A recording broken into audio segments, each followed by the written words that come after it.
دیکھیں ہم تو اپنی نااہلی اور نالائکی سے اس حال کو پہنچے ہیں کہ معیشت برباد کر بیٹھے ہیں، لیکن دنیا کی معیشت قدرتی آفت یعنی کرونا وائرس کی وجہ سے تباہ ہو رہی ہے۔ تو دنیا کو کرونا وائرس نے لپیٹ میں لے رکھا ہے اور ہمیں چھوڑنا وائرس نے لپیٹ میں لے رکھا ہے، یعنی اس حالت میں بھی ہم لمبی چھوڑنے سے بالکل باز نہیں آ رہے ہیں۔ زمینی حقائق اس کی نفی کر رہے ہیں۔ حکمران جماعت کا دعویٰ یہ کہ 2020 خوشحالی کا سال ہے، تو دنیا بھر کی اکانومی جو ہے وہ کرونا وائرس سے گزر رہی ہے اور اربوں ڈالر کا نقصان ہو رہا ہے، سٹاک مارکیٹیں بیٹھ رہی ہیں، ایکسپورٹ ہو نہیں رہی، اور ہمارے ہاں خوشحالی کے خواب دکھائے جا رہے ہیں۔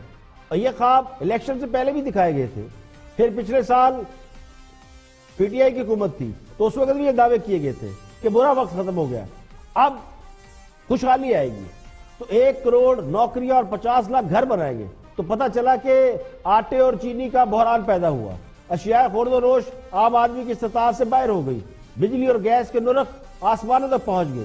تو اب بھی یہ دعویٰ کیا جا رہا ہے کہ اس سال خوشحالی آئے گی، تو ڈر یہ کہ پھر کوئی نئی آفت نہ آن گرے۔ تو حکومتی دعوے اور زمینی حقائق ان میں کوئی مطابقت نظر نہیں آتی۔ دیکھیے اگر وزیر اعظم اسمبلی میں نہیں جاتے اور اپوزیشن لیڈر ملک سے باہر بیٹھے ہیں تو پارلیمنٹ چل کیسے رہی ہے؟ اور ایسی پارلیمنٹ کی پھر کیا ویلیو رہ جاتی ہے؟ اپوزیشن چارٹر آف اکانومی اور چارٹر آف ڈیموکریسی کی کمپین چلا رہی ہے، لیکن حکومت پارلیمنٹ سے باہر آرڈیننسوں کے ذریعے حکومت چلا رہی ہے، اور پھر یہ کہتے ہیں کہ جمہوریت ہے۔ حقیقت یہ ہے کہ پارلیمنٹ مکمل طور پر غیر فعال ہے۔ پارلیمنٹ ہی وہ فورم ہوتا ہے جہاں عوام کے منتخب نمائندوں نے، یعنی جنہیں میں نے اور آپ نے ووٹ دیا ہے، وہ پارلیمنٹ میں جاتے ہیں اور ملکی اور عوامی مسائل کا حل نکالتے ہیں۔ تو پارلیمنٹ ان کی پچ ہے، ان کی گراؤنڈ ہے۔ اگر پارلیمنٹ کی آئینی حیثیت نہ ہوتی تو میرا خیال ہے کہ جتنی لڑائی اپوزیشن اور حکومت ہو چکی ہے شاید اب تک اس پر تالے لگ چکے ہوتے۔ ہاں صاحب نے اقتدار سنبھالنے کے بعد پارلیمنٹ میں پہلی تقریر کرتے ہوئے اعلان کیا تھا مہینے میں 2 بار پارلیمنٹ میں آئیں گے، لیکن اس کے بعد انہوں نے اپوزیشن کے رویے کو جواز بنایا اور پارلیمنٹ سے چھٹی لے لی۔ اب پارلیمنٹیرین کے لیے پارلیمنٹ سے بہتر کوئی فورم نہیں جہاں وہ اپنی بات کر سکیں۔ تو اپوزیشن اگر یہ سمجھتی ہے کہ ان کے ساتھ زیادتی ہوئی ہے تو وہ پارلیمنٹ میں بات نہیں کرے گی تو اور کیا مینار پاکستان پر چڑھ کے خطاب کرے گی؟ اس پر بھی حکمران جماعت اگر یہ سمجھتی ہے کہ وہ کسی کو مارے گی اور وہ روئے گا بھی نہیں تو یہ ممکن نہیں۔ تو بنیادی طور پہ پارلیمنٹ کو فعال رکھنا اور اس کے ماحول کو ٹھیک رکھنا ٹریجری بینچوں یعنی حکومتی بینچوں کی ذمہ داری ہے۔ تو یہ بات حکومت کو سوچنا چاہیے کہ ان کے دور حکومت میں پارلیمنٹ افیکٹو ہے یا نہیں، اور اگر نہیں ہے تو یہ کس کی ذمہ داری؟ یہ سراسر حکومت کی ذمہ داری ہے۔ دیکھیے سوال یہ کہ خاص صاحب اپوزیشن کے حوالے سے جو بیان بازی کرتے ہیں اس میں تو وہ اگریسو نظر آتے ہیں، لیکن کیا عملی طور پر بھی وہ اتنے اگریسو ہیں؟ یعنی اپنے اقدامات کے حوالے سے، اپنے قول و فعل کے لحاظ سے بھی مضبوط ہے یا نہیں؟ اپوزیشن کے حوالے سے خاص صاحب کا رویہ بہت سخت نظر آتا ہے، وہ اپوزیشن کو بہت آڑے ہاتھوں لیتے ہیں، لیکن عملی طور پر انہوں نے جو اپوزیشن پر الزام لگائے وہ الزام ثابت کرنے کے لیے نہ وہ خود کچھ کر رہے ہیں نہ ان کی حکومت کچھ کر رہی ہے۔ حکمران جماعت کے بارے میں یہ تاثر مزید پختہ ہو رہا ہے کہ وہ سوشل میڈیا پر بہت زیادہ انحصار کرتی ہے۔ خود وزیر اعظم اپنی سوشل میڈیا ٹیم کے ذریعے لوگوں کو ڈائریکٹ ہدایت دیتے ہیں براہ راست، اور خود بھی اس میں بہت زیادہ وقت صرف کرتے ہیں۔ ویسے تو پرائم منسٹر کے پاس اتنا ٹائم نہیں ہوتا کہ میڈیا یا سوشل میڈیا کو دیکھ سکے، لیکن خان صاحب کے پاس بڑا ٹائم ہے۔ سوشل میڈیا چونکہ گلوبل ورلڈ ہے اور اس کی ایکسیس جو ہے وہ بہت زیادہ ہے، رسائی دنیا بھر میں ہے، تو شاید خان صاحب اسی لیے اس بات پہ زیادہ زور دیتے ہیں کہ خان صاحب کے چونکہ جو فین فالوور ہیں ان کی زیادہ تعداد بیرون ملک ہے، دیار غیر میں جو لوگ ہیں وہ خان صاحب کو مسیحا ہیرو اب بھی سمجھتے ہیں۔ ہم چونکہ پاکستان میں رہتے ہیں ہمارے لیے ذرا گراؤنڈ ریئلٹی مختلف ہے، لیکن جو بیرون ملک ہے وہ اب بھی ان کے بارے میں بڑی اچھی رائے رکھتے ہیں، اور ان کے لیے معلومات کا سب سے بڑا ذریعہ سوشل میڈیا ہی ہوتا ہے۔ تو ہو سکتا ہے خان صاحب کا فوکس اس لیے سوشل میڈیا پر بہت زیادہ ہے کہ وہ بیرون ملک اپنی فین فالوئنگ کو سیٹسفائی رکھنا چاہتے ہیں، جو ان کے رفائی کاموں کے سب سے بڑے ڈونرز ہیں، اور ڈونرز کے اطمینان کے لیے وہ سوشل میڈیا پر زیادہ اگریسو نظر آتے ہیں۔ تو سوشل میڈیا پر ہی نظر آتا ہے کہ انہوں نے بہت کام کیے اور انہوں نے اپوزیشن کو بالکل دیوار سے لگا کے رکھ دیا ہے، اور پاکستان سے کرپشن ختم ہو گئی ہے اور خوشحالی ہے، راوی چین ہی چین لکھتا ہے۔ تو سوشل میڈیا پر اس حد تک تو پکچر نظر آتی ہے۔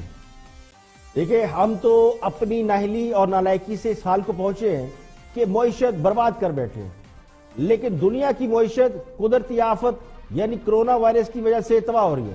تو دنیا کو کرونا وائرس نے لپیٹ میں لے رکھا ہے اور ہمیں چھوڑنا وائرس نے لپیٹ میں لے رکھا ہے، یعنی اس حالت میں بھی ہم لمبی چھوڑنے سے بالکل باز نہیں آ رہے، زمینی حقائق اس کی نفی کر رہے ہیں۔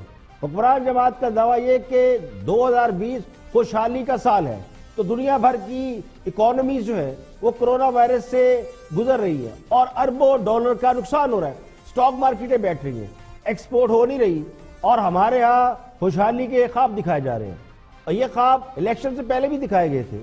پھر پچھلے سال پی ٹی آئی کی حکومت تھی تو اس وقت بھی یہ دعوے کیے گئے تھے کہ برا وقت ختم ہو گیا، اب خوشحالی آئے گی، تو 1 کروڑ نوکریاں اور 50 لاکھ گھر بنائیں گے۔ تو پتہ چلا کہ آٹے اور چینی کا بحران پیدا ہوا، اشیاء خورد و نوش عام آدمی کی استطاعت سے باہر ہو گئی، بجلی اور گیس کے نرخ آسمانوں تک پہنچ گئے، تو اب بھی یہ دعویٰ کیا جا رہا ہے کہ اس سال خوشحالی آئے گی، تو ڈر یہ کہ پھر کوئی نئی آفت نہ آن گرے۔ تو حکومتی دعوے اور زمینی حقائق ان میں کوئی مطابقت نظر نہیں آتی۔ دیکھیے، اگر وزیر اعظم اسمبلی میں نہیں جاتے اور اپوزیشن لیڈر ملک سے باہر بیٹھے ہیں تو پارلیمنٹ چل کیسے رہی ہے؟ اور ایسی پارلیمنٹ کی پھر کیا ویلیو رہ جاتی ہے؟ اپوزیشن چارٹر آف اکانومی اور چارٹر آف ڈیموکریسی کی کمپین چلا رہی ہے، لیکن حکومت پارلیمنٹ سے باہر آرڈیننسوں کے ذریعے حکومت چلا رہی ہے، اور پھر یہ کہتے ہیں کہ جمہوریت ہے۔ حقیقت یہ ہے کہ پارلیمنٹ مکمل طور پر غیر فعال ہے۔ پارلیمنٹ ہی وہ فورم ہوتا ہے جہاں عوام کے منتخب نمائندوں نے، یعنی جنہیں میں نے اور آپ نے ووٹ دیا ہے، وہ پارلیمنٹ میں جاتے ہیں اور ملکی اور عوامی مسائل کا حل نکالتے ہیں۔ تو پارلیمنٹ ان کی پچ ہے، ان کی گراؤنڈ ہے۔ اگر پارلیمنٹ کی آئینی حیثیت نہ ہوتی تو میرا خیال ہے کہ جتنی لڑائی اپوزیشن اور حکومت ہو چکی ہے شاید اب تک اس پر تالے لگ چکے ہوتے۔ ہاں صاحب نے اقتدار سنبھالنے کے بعد پارلیمنٹ میں پہلی تقریر کرتے ہوئے اعلان کیا تھا مہینے میں 2 بار پارلیمنٹ میں آئیں گے، لیکن اس کے بعد انہوں نے اپوزیشن کے رویے کو جواز بنایا اور پارلیمنٹ سے چھٹی لے لی۔ اب پارلیمنٹیرین کے لیے پارلیمنٹ سے بہتر کوئی فورم نہیں جہاں وہ اپنی بات کر سکیں۔ تو اپوزیشن اگر یہ سمجھتی ہے کہ ان کے ساتھ زیادتی ہوئی ہے تو وہ پارلیمنٹ میں بات نہیں کرے گی، تو اور کیا مینار پاکستان پر چڑھ کے خطاب کرے گی؟ اس پر بھی حکمران جماعت اگر یہ سمجھتی ہے کہ وہ کسی کو مارے گی اور وہ روئے گا بھی نہیں تو یہ ممکن نہیں۔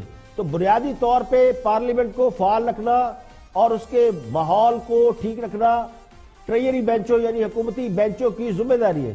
تو یہ بات حکومت کو سوچنا چاہیے کہ ان کے دور حکومت میں پارلیمنٹ افیکٹو ہے یا نہیں، اور اگر نہیں ہے تو یہ کس کی ذمہ داری؟ یہ سراسر حکومت کی ذمہ داری ہے۔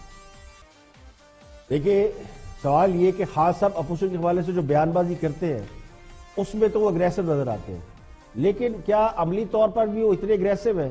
یعنی اپنے اقدامات کے حوالے سے، اپنے قول و فعل کے لحاظ سے بھی مضبوط ہے یا نہیں؟ اپوزیشن کے حوالے سے خاص صاحب کا رویہ بہت سخت نظر آتا ہے، وہ اپوزیشن کو بہت آڑے ہاتھوں لیتے ہیں، لیکن عملی طور پر انہوں نے جو اپوزیشن پر الزام لگائے وہ الزام ثابت کرنے کے لیے نہ وہ خود کچھ کر رہے ہیں نہ ان کی حکومت کچھ کر رہی ہے۔ حکمران جماعت کے بارے میں یہ تاثر مزید پختہ ہو رہا ہے کہ وہ سوشل میڈیا پر بہت زیادہ انحصار کرتی ہے۔ خود وزیر اعظم اپنی سوشل میڈیا ٹیم کے ذریعے لوگوں کو ڈائریکٹ ہدایت دیتے ہیں براہ راست، اور خود بھی اس میں بہت زیادہ وقت صرف کرتے ہیں۔